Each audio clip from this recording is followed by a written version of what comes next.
ஜெயம் ரவி அவர்கள் வந்து ஒரு அறிக்கை கொடுக்குறாரு. பார்த்தோன்னே பயங்கர ஷாக்கிங்கா இருக்கு. ஏன்னா அதுக்கு முன்னாடி தான் ஆர்த்தி ரவி அவர்கள் ஒரு அறிக்கை கொடுக்குறாங்க.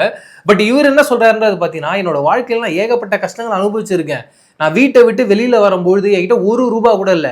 அப்போ கூட கெனிஷா தான் என்னை வந்து கூட்டிட்டு வந்து, நான் வந்து ஒரு ஒரு மிகப்பெரிய ஒரு பார்ட்னரா இருக்கேன். ஒரு சப்போர்ட்டா இருக்கேன். உங்களுக்கு எல்லாமாவும் நான் இருக்கேன். நீங்க வாங்க நான் பார்த்துக்கிறேன்னு சொல்லிட்டு என்னை பார்த்துக்கிட்டாங்க.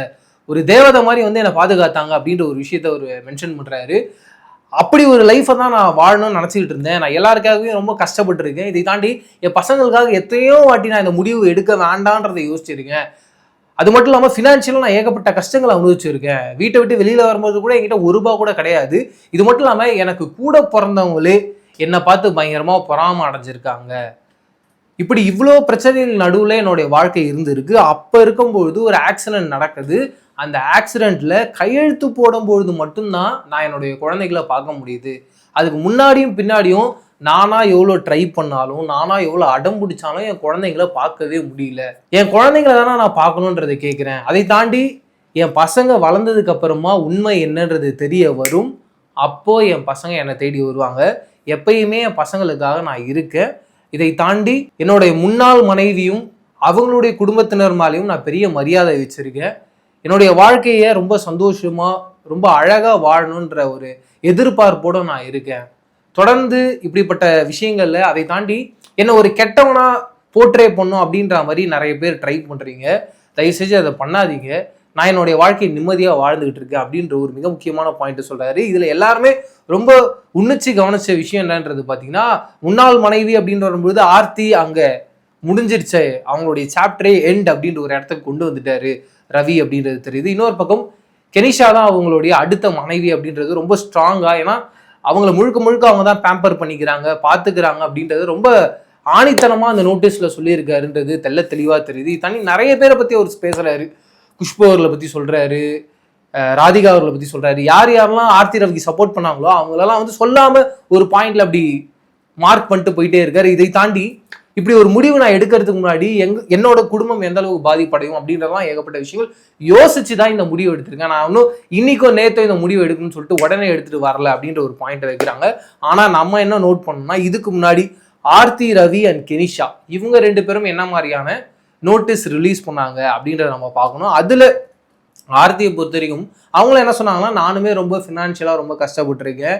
எனக்கு இப்போ வரைக்குமே வந்து ரவி வேணும்ன்றது தான் சொல்றேன். என்னுடைய குழந்தைகளுக்கு கண்டிப்பாக ஒரு தந்தை வேணும். அதை தாண்டி நான் ரவியை அவ்வளோ லவ் பண்ணியிருக்கேன். ரவி எனக்கு அவ்வளோ ப்ராமிஸ் பண்ணியிருக்காரு. அது எல்லாத்தையுமே அவர் மறந்துட்டு அவர் போறாரோ அப்படின்ற நினைக்கும் போதே எனக்கு ரொம்ப ஷாக்கிங்காகவும் சர்ப்ரைசிங்காகவும் இருக்கு. தொடர்ந்து இதை நோக்கி நான் போராடிக்கிட்டே இருப்பேன். இதை தாண்டி ரவியினுடைய வாழ்க்கையில கண்டிப்பா இருக்கணும். அதுக்காக நான் இப்போ வரைக்கும் ஆர்த்தி ரவி அப்படின்ற அந்த இன்ஸ்டாகிராம் ஐடியோடைய நான் இருக்கேன். இது மட்டும் இல்லாமல் இன்னும் அஃபீஷியலா எங்களுக்கு டிவோர்ஸ் ஆகல. அதனால பிரஸ் அண்ட் மீடியா தயவு செஞ்சு என்னோட பேரை வந்து முன்னாள் மனைவி ஆர்த்தின்ற மாதிரி மென்ஷன் பண்ணாதீங்க. அது என்ன ரொம்ப ஹர்ட் பண்ணுது. அதை தாண்டி என் குழந்தைங்களை நான் எப்படி சமாளிக்கிறதுனே தெரியல. அந்த குழந்தைங்க அவ்வளோ கஷ்டப்படுறாங்க. அந்த குழந்தைங்களை எப்படி ஹேண்டில் பண்றதுனே எனக்கு தெரியல. அவங்களுக்கு நான் என்ன சொல்லி சமாதானப்படுத்தும் அப்படின்றது பயங்கர உருக்கமா ஒரு ப்ரெஸ் ரிலீஸை கொடுத்துருந்தாங்க. கட் பண்ணா இங்க கெனிஷா அவங்களோட இன்ஸ்டாகிராம் பக்கத்துல ஒரு விஷயத்த சொல்றாங்க. சும்மா இப்படி நாடகம்லாம் ஆடாதீங்க. அம்மா நான் பயங்கரமா கஷ்டப்படுறேன், என் குழந்தைங்களை நான் பாத்துக்கிறேன், இப்படிலாம் வந்து நடிக்காதீங்க. இந்த நடிப்பெல்லாம் யாருமே மக்கள் ஏத்துக்க மாட்டாங்க, இதெல்லாம் யாருமே நம்ப மாட்டாங்க அப்படின்றது சொல்றாங்க. அப்படியே கட் பண்ணீங்கன்னா கெனிஷாவோட ஃப்ரெண்டு ஒரு விஷயத்த சொல்றாங்க. ரவியனா, நீங்களும் கெனிஷா எந்த அளவுக்கு ஒரு ஃப்ரெண்ட்லி பாண்டிங்ல இருந்திருக்கீங்கன்னு எனக்கு தெரியும். உங்களுடைய லவ்வை பார்க்கும்போது ரொம்ப அழகா இருந்திருக்கு. அது கூட இருந்து பார்த்ததுல எனக்கு ரொம்ப சந்தோஷம்ன்றது சொல்றாங்க. அப்படியே ஆர்த்தி ரவியோடைய சைட்ல நீங்க பாத்தீங்கன்னா, குஷ்பு அவர்கள் வந்து Jayam Ravi first of all இந்த டிவோர்ஸ் அப்படின்ற ஒரு விஷயத்தை அனௌன்ஸ் பண்ணும் போதே அவங்க என்ன சொல்றாங்கன்னா, இப்படி விட்டுட்டு போறவங்களாம் வந்து ஒரு ஆம்பளையே கிடையாது, ஒரு புருஷ லட்சணமே கிடையாது அப்படின்ற மாதிரியான ஒரு மெசேஜ் அவங்க தராங்க. அதை தாண்டி அதுக்கப்புறம் ராதிகா இருக்கட்டும், த்ரிஷா அவர்களா இருக்கட்டும், எல்லாருமே தொடர்ந்து ஆர்த்தியை சப்போர்ட் பண்ணி தான் பேசிட்டு இருக்காங்க. இப்போ வந்து அறிக்கையில கூட குஷ்பு அவர்கள் என்ன சொல்லியிருந்தாங்கன்னா, ஒரு சிங்கத்தோட போட்டோ கூட்டு கூட 2 கப்ஸ் இருக்கா மாதிரி தொடர்ந்து ஒரு பயங்கர போல்டான ஒரு ஸ்ட்ராங்கான ஒரு லேடியா ஆர்த்தி இருந்துகிட்டே வராங்க அப்படின்றத சொல்லாம சொல்லிட்டு வந்தாங்க. இப்படி இண்டஸ்ட்ரி மட்டும் இல்லாம எல்லா இடத்துலயுமே இருந்து ஆர்த்திக்கு ஒரு பெரிய சப்போர்ட் வந்துகிட்டே இருக்கு. ஆனா ரவி மோகன் அவர்களுக்கு ஒரு பெரிய அடியா இருக்கு. அதுக்கான காரணம் என்னன்றது பாத்தீங்கன்னா, டிவோர்ஸ் அப்படின்னு நடக்கிற வரைக்குமே யாருமே எதுவும் பெரிய அளவுல பேசல. கெனிஷா விஷயம்லாம் வந்து சோசியல் மீடியால மிக முக்கியமான பத்திரிகையாளர்கள்லாம் பேசிட்டு இருந்தாங்க. பட் இந்த மெயின் ஸ்ட்ரீம்ல யாருமே இதை பத்தி பெரிய அளவில் பேசல. இப்படி ஒரு சம்பவம் நடந்திருக்கு. தொடர்ந்து ஜெயம் ரவிக்கு வந்து ஏகப்பட்ட கஷ்டங்களை அனுபவிச்சிருக்காரு. அவங்களுடைய மாமியார் வீட்டில் ஒரு பெரிய ப்ரெஷர் இருந்தது. ஆர்த்தி பயங்கரமா லவ் பண்ணி அவரை டார்ச்சர் பண்ணாங்க அப்படின்ற மாதிரியான பாயிண்ட்ஸ் எல்லாம் பேசிக்கிட்டு இருந்தாங்க. அதன் காரணமாக தான் இந்த டிவோர்ஸ் நடக்குது அப்படின்ற மாதிரி எல்லார்கிட்டையுமே ஒரு பரவலான டாக் இருந்தது. ஆர்த்தி தான் ஒரு வில்லி அப்படின்ற ஒரு பார்வை இருந்தது. இது எல்லாமே எங்க உடைக்கப்பட்டு எங்க மாறுதுன்னா, வேல்ஸ் யூனிவர்சிட்டி ஐஸ்வரி கணேஷ் அவருடைய மகளுடைய திருமணம். அங்க ஜெயம் ரவியும் கெனிஷ்காவும் வராங்க. அதை பார்த்தோன்னே எல்லாருமே பயங்கர ஷாக். என்னடா 2 பேரும் ஒரே கலர் ட்ரெஸ்ஸு, அவர் ரொம்ப பார்த்து அவங்களை கூட்டிட்டு வராரு. அதை பார்க்கும்போதே தெரியுது கண்டிப்பா இவங்க தான் அடுத்த கணவன் மனைவியா இருக்க போறாங்க. அது சொல்லாம சொல்றதுக்காக தான் இப்படி ஒரு ட்ரெஸ்ஸை போட்டுட்டு வந்திருக்காங்க அப்படின்றது. அது ரொம்ப ஷாக்கிங்கா ஜென்ரல் ஆடியன்ஸுக்கே இருக்கும்போது ஆர்த்தி அவங்களுடைய மனைவி அவங்களுக்கு எந்த அளவுக்கு ஒரு கஷ்டமா இருந்திருக்கும். அப்போதான் அவங்க ரிலீஸை பண்றாங்க, அந்த ப்ரெஸ் ரிலீஸை.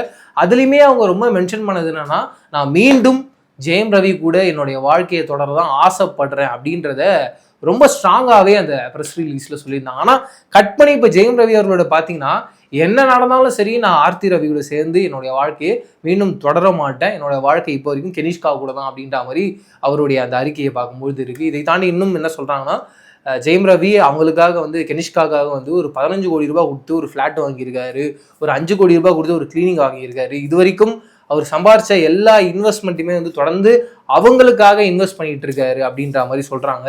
அண்ட் அவங்க வந்து ஒரு பயங்கரமான ஒரு பாடகையாகவும் இருக்காங்க. அதுக்காக ஒரு பெரிய ஆல்பம் ஒன்று பண்ணியிருக்காரு. அதுக்கு ஒரு 1 கோடி ரூபாய் செலவு பண்ணியிருக்காரு. அந்த ஆல்பம் ஹிட் ஆகல ஒரு மிகப்பெரிய ஒரு லாஸ் அப்படின்ற மாதிரிலாம் சொல்றாங்க. ஷாக்கிங்காகவும் சர்ப்ரைசிங்காகவும் இருக்கு. இதெல்லாம் பார்க்கும்போது நமக்கு கன்க்ளூஷனா என்ன தெரிய வருதுன்னா, கண்டிப்பா 2 பேர் சைட்லயும் ஏதோ ஒரு பிரச்சனை இருக்கு. அதை அவங்க வீட்டுக்குள்ளேயே பேசி தீர்த்திருந்தாலும் இல்லை நிறைய டைம் கொடுத்துருந்தாலும் இது எல்லாமே ஏதோ ஒரு பாயிண்ட்ல மாறி இருக்கும். ஆனால் 3ஆவதா ஒரு ஆள் உள்ள வரும்போது தான் இது ஓவராலாக பிரேக் ஆகி எல்லாருக்குமே ஒரு மிகப்பெரிய மனசங்கடம் வருது. மிக முக்கியமாக இதில் 2 குழந்தைங்களுடைய வாழ்க்கை பாதிப்படையுது. நீங்கள் யோசிச்சு பாருங்க, அந்த குழந்தைங்க இதே நம்மளுடைய இந்தியாவில் ஏதோ ஒரு இடத்துல அவங்க படிச்சுக்கிட்டு இருக்காங்க. கண்டிப்பாக ரவி அவர்களை கண்டிப்பாக தெரியும். அண்ட் அந்த பசங்களும் வந்து ஒரு பையன் ரவி அவர்களோட சேர்ந்தே நடிச்சிருக்காரு. ஆனால் அவருமே ஒரு ஃபேமஸ் ஃபிகராக இருக்கு.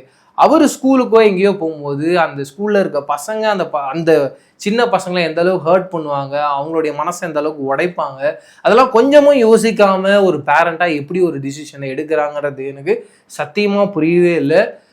எத்தனை முறை எவ்வளோ பெரிய தப்பு நடந்திருந்தாலும் அந்த டிவோர்ஸ்ன்ற பாயிண்ட்டுக்குள்ளே அவங்க போகாமல் அவங்களுக்கு அவங்களே பிரிஞ்சு கூட வாழ்ந்துருக்கலாம். அது யாருக்குமே தெரிஞ்சிருக்க போதில்லை.